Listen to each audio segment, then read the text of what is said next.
জীবন ক্ষণস্থায়ী, আর বিপদের সময় এক একটা মুহূর্ত ভীষণ দামি। আমরা অনেকেই এমন দিন দেখেছি যখন জরুরি প্রয়োজনে অ্যাম্বুলেন্স পাওয়া এক বড় লড়াই। খুব পরিচিতি না থাকলে অ্যাম্বুলেন্স পাওয়া প্রায় অসম্ভব। সেই সময়কার অসহায়ত্বের কথা আমাদের সবার জানা। কিন্তু এবার সেই অসহায়ত্বের অবসান ঘটছে। আমাদের মাননীয় বিধায়ক মহাশয় এই নতুন উদ্যোগ দুবরাজপুরে প্রতিটি মানুষের জন্য এক বড় ভরসা। 102। এটি শুধু একটা নম্বর নয়, এটি কারো বাবার প্রাণ বাঁচানোর আশা, কারো মায়ের অসুস্থতার পাশে দাঁড়ানোর ভরসা। বাড়িতে বসেই এখন অ্যাম্বুলেন্স পাওয়া যাবে, যা আগে আমাদের এই এলাকায় কল্পনা করাও কঠিন ছিল। উনি দুবরাজপুরে মানুষকে কথা দিয়েছেন খুব তাড়াতাড়ি উনি এই পরিষেবা দুবরাজপুর মানুষের জন্য উপলব্ধ করাবেন। চলুন দেখে নিই উনি কি বলেছেন।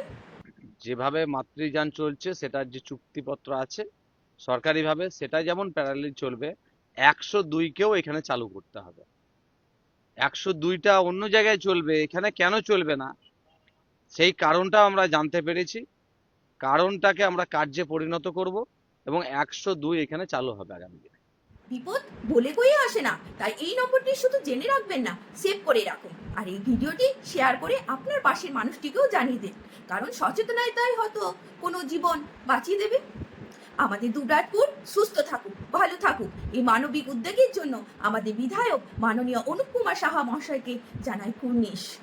সকলে ভালো থাকবেন, সুস্থ থাকবেন, সাবধানে থাকবেন। ধন্যবাদ।